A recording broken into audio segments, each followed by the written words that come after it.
"Sir, can you buy me? My dad wants to sell me," said the boy to the Apache. The marketplace was alive with the sounds of a desert planet at noon. Dust swirled in the narrow streets, and the cries of merchants selling everything from dried meat to cybernetic tools echoed between the low metal buildings. Traders from distant star systems moved among humans, their skin shades and patterns unlike anything the settlers had seen before. The smell of roasted nuts, sizzling meat, and ozone from powered devices hung in the air. At the edge of the marketplace, a tall figure walked steadily, his boots kicking up small clouds of dust.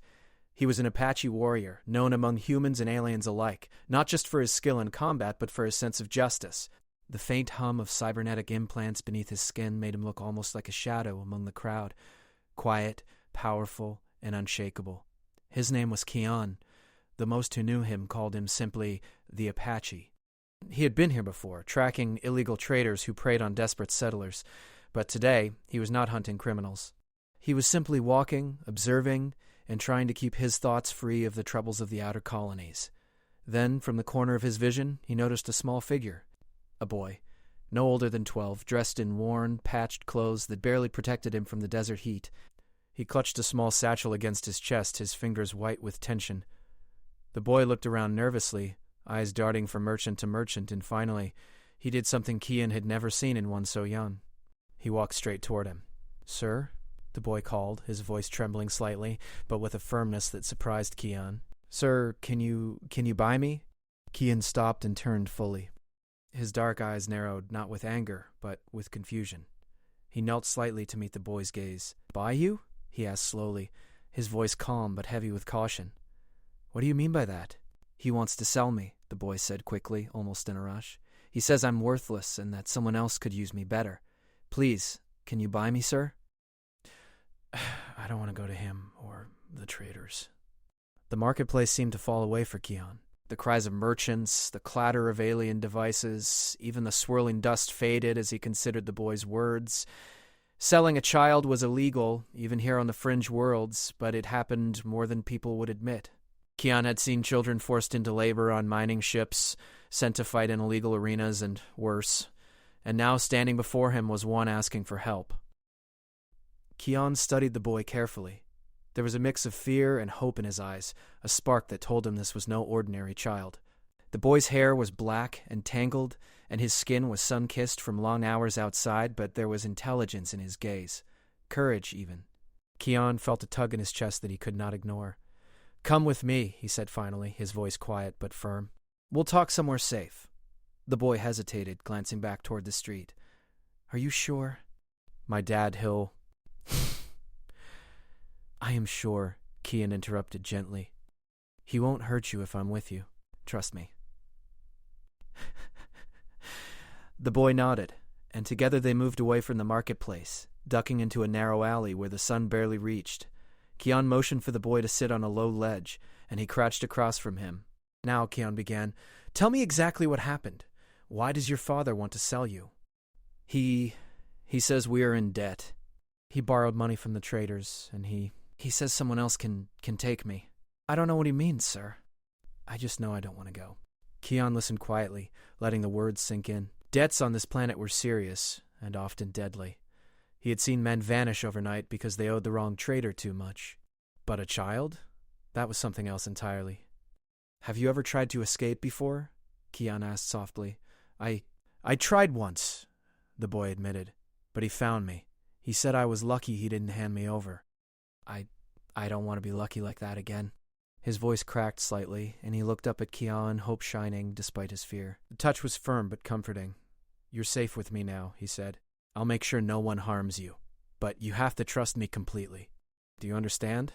The boy nodded vigorously. "Yes, sir. I promise I will." Keon rose slowly, glancing over the rooftops and the alleys. "We can't stay here long," he said. "People who see this boy alone might try to take advantage. I know a place, a settlement a few miles from here. Safe. We'll go there, and then we'll figure out the rest." The boy's face lit up with a mixture of relief and disbelief. "You mean it? You'll really?" "I mean it," Keon replied. "Now, follow me and stay close." They moved carefully through the alleys, avoiding the crowded streets of the marketplace. Keon's cybernetic implants hummed softly, alerting him to potential threats, shadows that moved strangely, eyes that lingered too long. The boy matched his pace as best he could, stumbling once or twice over uneven ground but always staying close.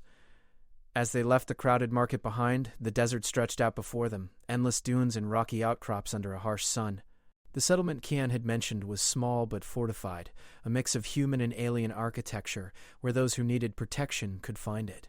He had been there before, helping families and children escape from danger. Today, it would serve that purpose again. As they walked, the boy finally spoke, his voice quieter this time. "Sir, why are you helping me? You don't even know me." Kian glanced down at him, his expression unreadable but kind. "I know enough," he said. "I've seen too many children in trouble, and I know when someone is asking for help because they have no other choice." They're asking. "That's enough." The boy seemed to think about this for a moment, then nodded. I don't know how to thank you." "You don't have to," Kian said. "Just stay alive, stay smart, and one day maybe you'll help someone else too." The journey was long, the desert heat beating down on them, but Kian never let the boy fall behind. He told stories to keep the boy's mind occupied, stories of distant worlds, alien cities with floating towers.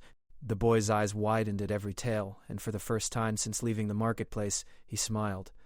By the time the settlement appeared on the horizon, walls made of metal and stone glinting in the sun, the boy was exhausted but safe.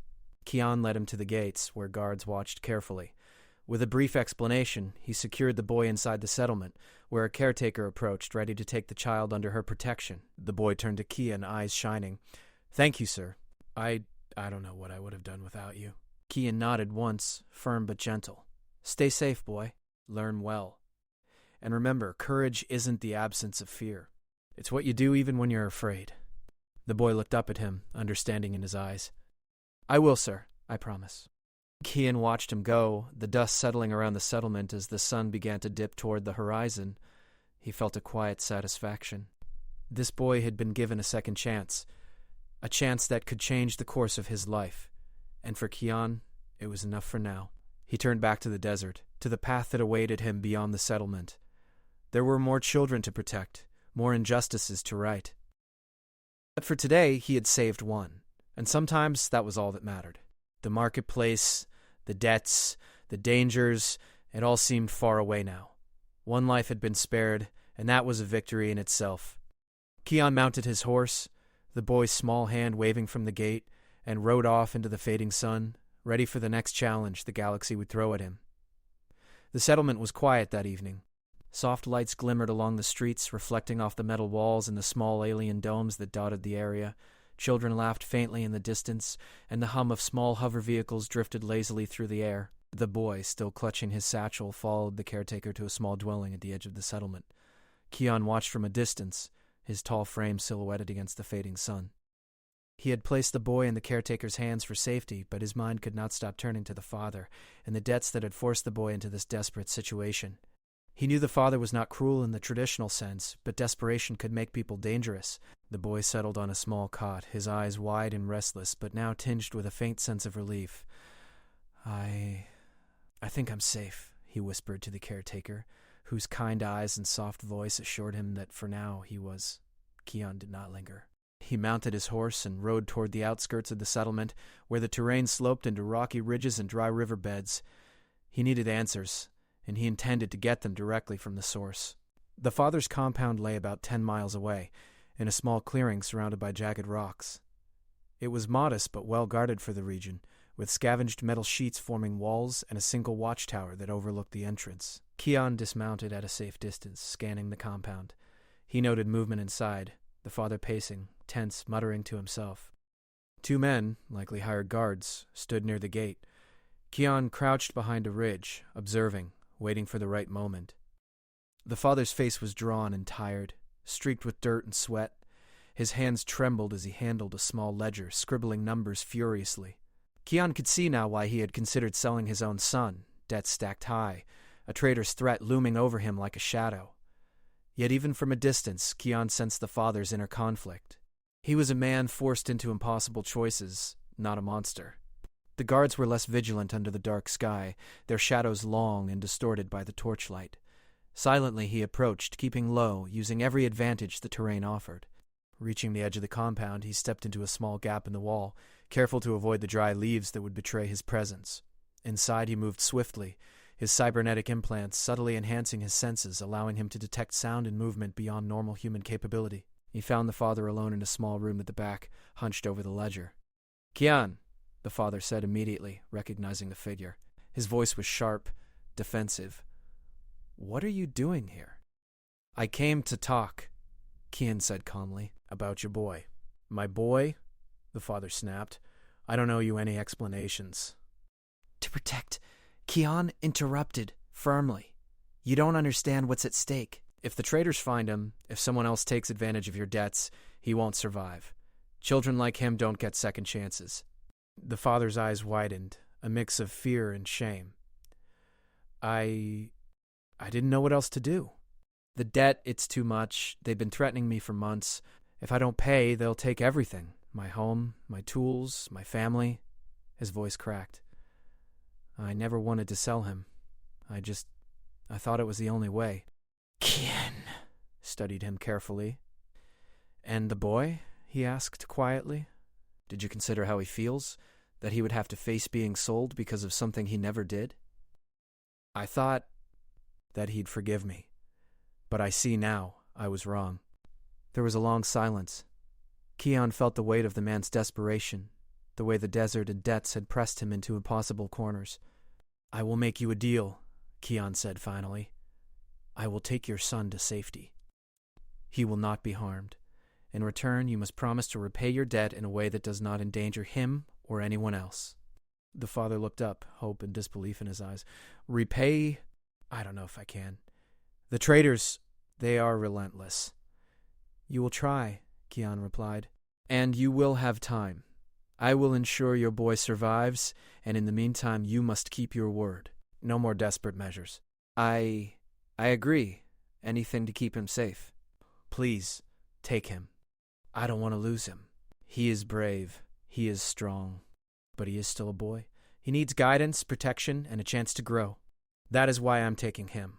The father swallowed hard, the tension in his shoulders easing slightly. "Then, thank you. Truly, I never knew who else I could turn to." Kian's eyes softened for a brief moment. "This is not about thanks. It is about doing what is right. And right now that means keeping him alive." As Kian left the compound under the cover of night, he could hear the father murmuring apologies into the darkness, hoping his son would forgive him. The boy's future was uncertain, but for the first time there was a glimmer of hope. The journey back to the settlement was long and quiet. The boy had been safely brought from the father's compound, guided by Kian's calm presence and watchful eyes. Along the way, Kian explained the dangers of the world beyond the settlement, the traders, the criminal syndicates, and the harsh environment of their desert planet. But he also spoke of the stars, the planets yet to be explored, and the people who fought for justice across the galaxy. The boy listened intently, eyes wide, absorbing every word. Despite the fear he had felt for days, he began to understand that he was not powerless, that the world was bigger than his father's debts, bigger than the threats he had faced, and that he had a chance to shape his own future. By the time they returned to the settlement, the first light of dawn was breaking. The sky turned soft shades of orange and pink, casting long shadows across the desert.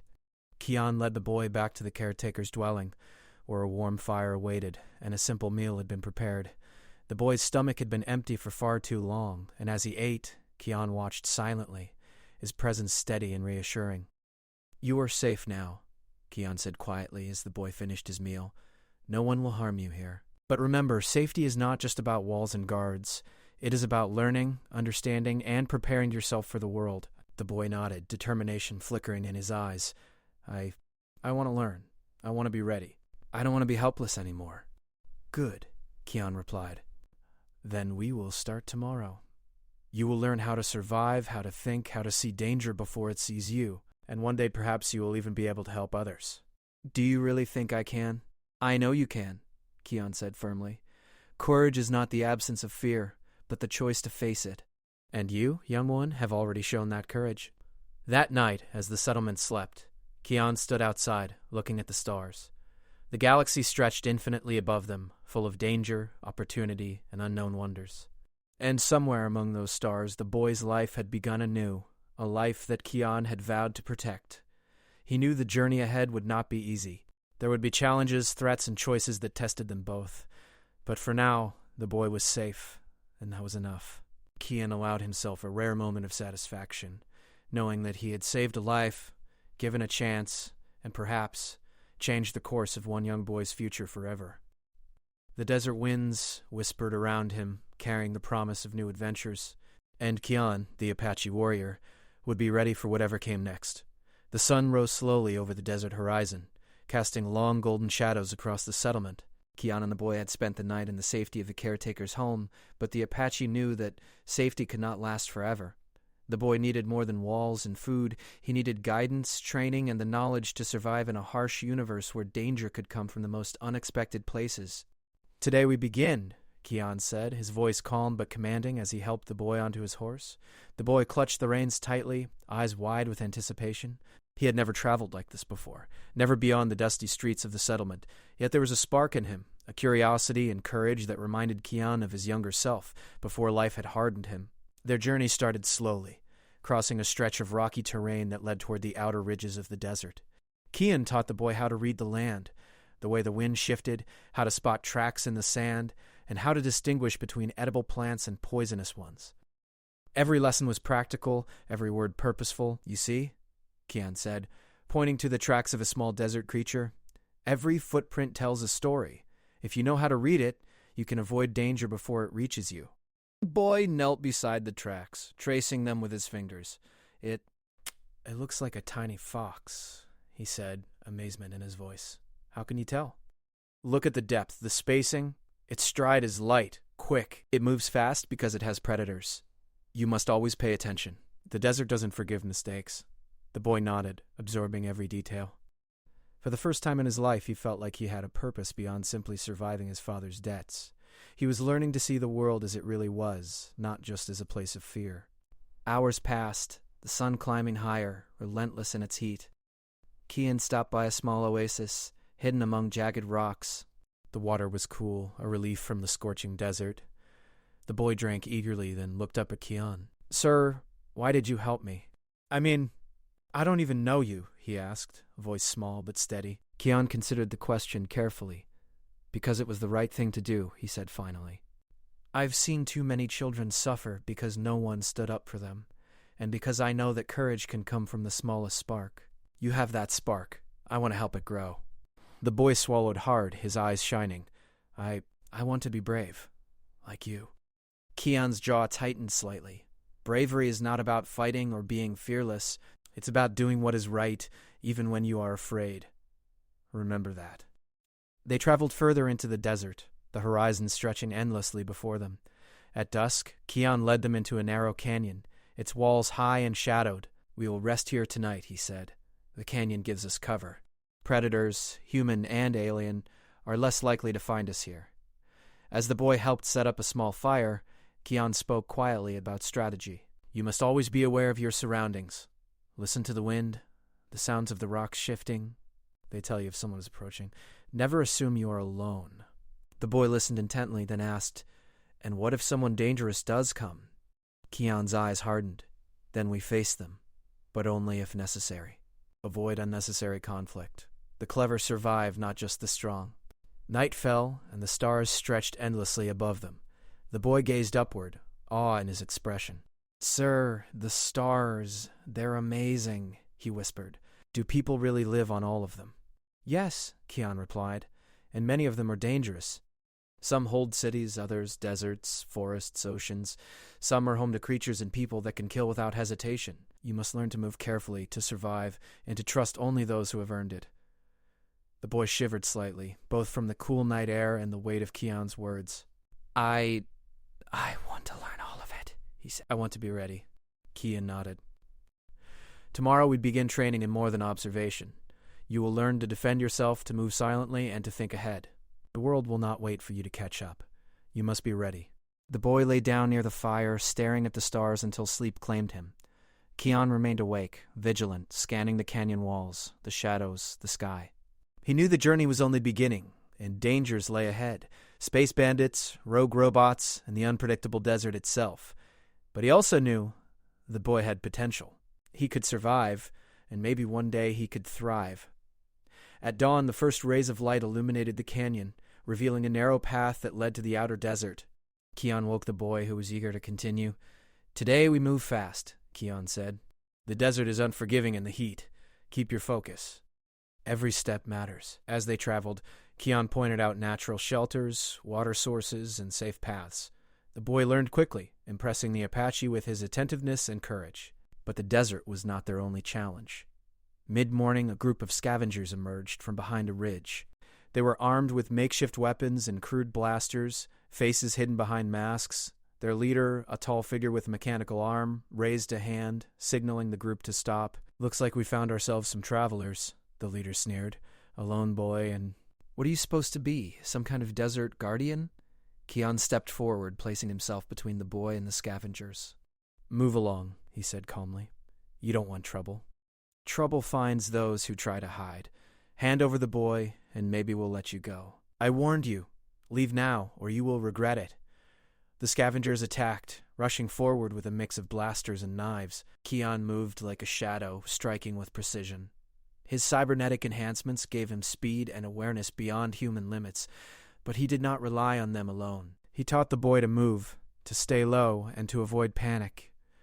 The boy stumbled once, but Keon's hand caught his arm, steadying him. "Focus," he whispered. "Use your instincts. Don't let fear control you." Together, they outmaneuvered the scavengers, retreating up a rocky incline where the attackers could not follow easily. Keon used small rocks and debris to create obstacles, slowing their pursuers. Within moments, the scavengers were forced to retreat, muttering threats, unable to reach the boy. The boy's chest heaved with exertion and adrenaline. "I did it," he said, eyes wide. "I didn't get hurt." Keon looked at him, a faint smile crossing his face. "You did well. You stayed calm. That is how you survive. Remember this feeling? The fear, the focus, the relief.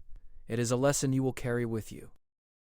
For the rest of the day, they moved cautiously, keeping to hidden paths and rocky cover. The boy asked questions constantly about survival, about the galaxy, about Keon's past adventures.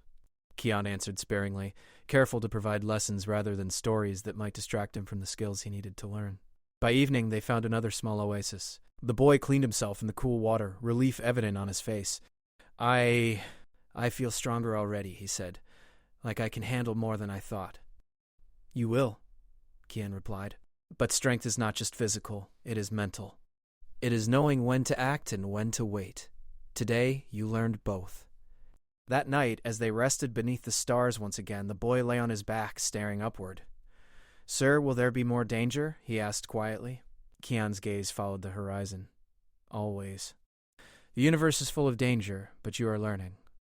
You will be ready, and I will be here to guide you until you can stand on your own." The boy smiled faintly, comforted by the words. I want to be ready for anything. And one day you may even surpass me. But that is not the goal. The goal is to survive, to grow, and to live with purpose." As the fire dwindled and the desert night deepened, Keon allowed himself a brief moment of peace. They had faced danger, learned together, and the bond between them had strengthened. The boy had courage, intelligence, and a spark that could not be extinguished, and Keon knew that with guidance, patience, and discipline, the boy could become more than just a survivor. He could become a force to be reckoned with.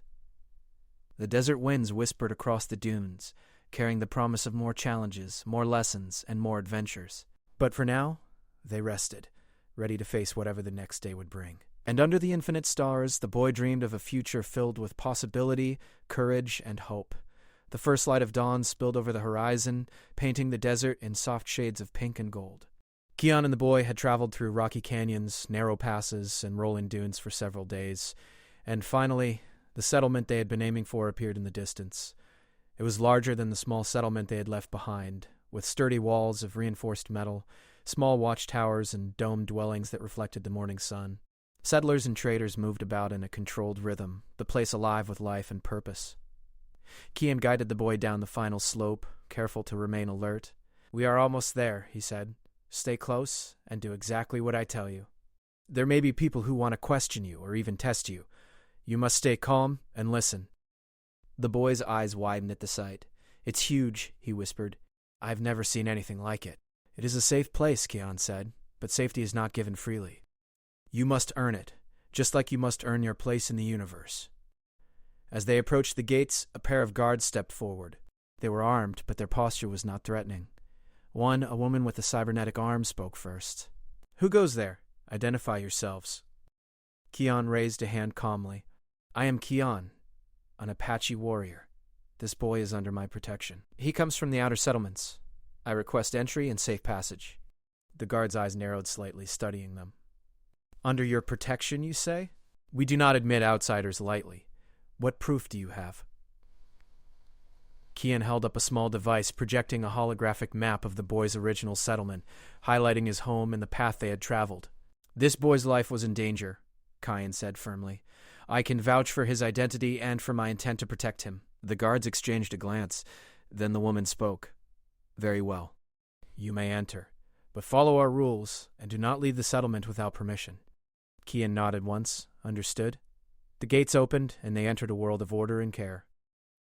Children played in safe courtyards, elders walked calmly along the streets, and merchants sold goods from simple, sturdy stalls. It was a place of safety, growth, and learning, everything the boy needed. Inside, Keon led the boy to the caretaker of the settlement, a middle-aged woman with warm eyes and a calm demeanor. "This boy will need guidance," Keon said. "He has been through much, and he must learn to survive, to grow, and to become strong in mind and body." The caretaker looked at the boy and smiled. "We will take good care of him," she said. "This is safe here, and when he is ready, he will learn many skills, meet others like him, and have a life full of possibility." The boy looked at Keon, his expression a mix of relief and gratitude. "Thank you, sir," he said quietly. "For everything." Keon nodded, feeling a rare warmth in his chest. "You've earned this chance. Remember, courage is not the absence of fear. It is the choice to do what is right, even when you are afraid." The boy nodded solemnly. "I will remember." For the next few days, Keon helped the boy settle into the settlement. He introduced him to basic survival practices, the routines of daily life here, and the people who would become his mentors. The boy adapted quickly, showing intelligence, curiosity, and courage that impressed even the elders. "I wasn't." One evening, as the two sat on a low hill overlooking the settlement, the boy spoke again. "Sir, do you think I will ever be ready to face the galaxy? To travel beyond this planet?" Keon looked at the horizon, where the first stars began to twinkle. "The galaxy is vast and dangerous," he said. "But you are learning. You have courage. You have intelligence. And now you have a chance to grow in a safe place. One day you will travel, and you will be ready. But for now, focus on learning, on becoming strong in mind and body. That is the foundation of survival." The boy nodded, staring at the stars with a mix of awe and determination. I want to be ready, sir." "I want to be brave, like you." "Bravery comes in many forms," he said. "Sometimes it is in defending others. Sometimes it is in staying true to your values. And sometimes it is simply surviving and growing stronger for the future." The boy's eyes reflected the first faint glimmer of hope he had felt since leaving his father's home. For the first time, he imagined a future where he could make his own choices, where he was not a pawn of debt or desperation. Over the following weeks, Keon continued to visit the boy, guiding him in more advanced skills, tracking, self-defense, basic navigation using the stars, and critical thinking in dangerous situations. The boy learned quickly, his confidence growing with each day. He practiced stealth, observation, and problem-solving under Keon's watchful eye, gaining both skill and understanding. One afternoon, as they trained near the settlement's edge, Keon asked, "What do you feel now, after all you've been through?" "I feel stronger. I feel like I have a chance. I feel like I can make decisions, not just follow orders. And I feel like I have someone who believes in me." Keon nodded silently, the corner of his mouth lifting faintly.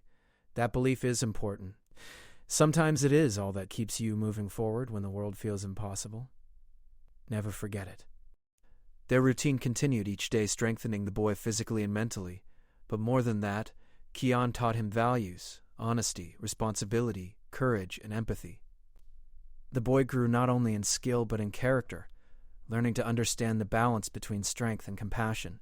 One evening, as the sun set behind the desert hills, the boy stood atop a small ridge, gazing at the stars above. "Sir, I think I understand now," he said softly. "Courage isn't just about fighting. It's about making the right choice, even when it's hard." Keon stood beside him, silent for a moment, watching the sky. "Exactly. and you have already shown it. You faced fear, danger, and uncertainty, and you made the right choices. That is what makes you strong." The boy smiled faintly, hope and determination in his eyes. "Do you think one day I could help others, like you helped me?" Kian's expression softened. "Yes," he said, "that is the reward for those who survive and grow.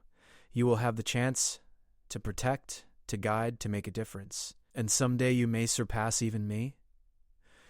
For the first time since his journey began, the boy felt a sense of peace. He was no longer a victim of circumstance. He had a future, guided by his courage, his intelligence, and the lessons Kian had taught him. The desert, the dangers, the debts, the fear, they were all behind him now. Ahead lay possibilities, challenges, and the chance to shape his own life. Kian watched the boy for a long moment, pride and hope filling his chest. This child, once desperate and alone, had become resilient, perceptive, and strong. And while the Apache had faced many dangers, rescued many lives, none had left a mark on him quite like this one. As night fully settled over the settlement, the boy turned to Kian. "Sir, thank you for everything. I won't forget it." Kian nodded once. "You don't need to thank me. You have earned your future. That is thanks enough." The boy climbed down from the ridge, looking back at the stars one last time before returning to the safety of the settlement. Kian remained for a while, silent, his gaze fixed on the horizon. He knew the galaxy was vast, full of dangers and opportunities, and that the boy's journey was just beginning. But for now, the child was safe, ready to grow, and prepared to face the universe. The desert winds whispered around Kian, carrying the promise of more challenges, more lessons, and more adventures. He mounted his horse and rode quietly toward the outer edges of the settlement, knowing that the boy's life had been changed forever. One life saved, one spark of courage kindled. That was enough for the Apache, at least for today. And as the stars glimmered above, the boy slept safely in the settlement, dreaming of a future where courage, wisdom, and hope would guide him across deserts, mountains, and galaxies yet unseen. Kian disappeared into the desert night, ready for whatever the universe would throw at him next, leaving behind a boy who had learned the most important lesson of all, that courage, perseverance, and trust could change a life, and perhaps, one day, the world.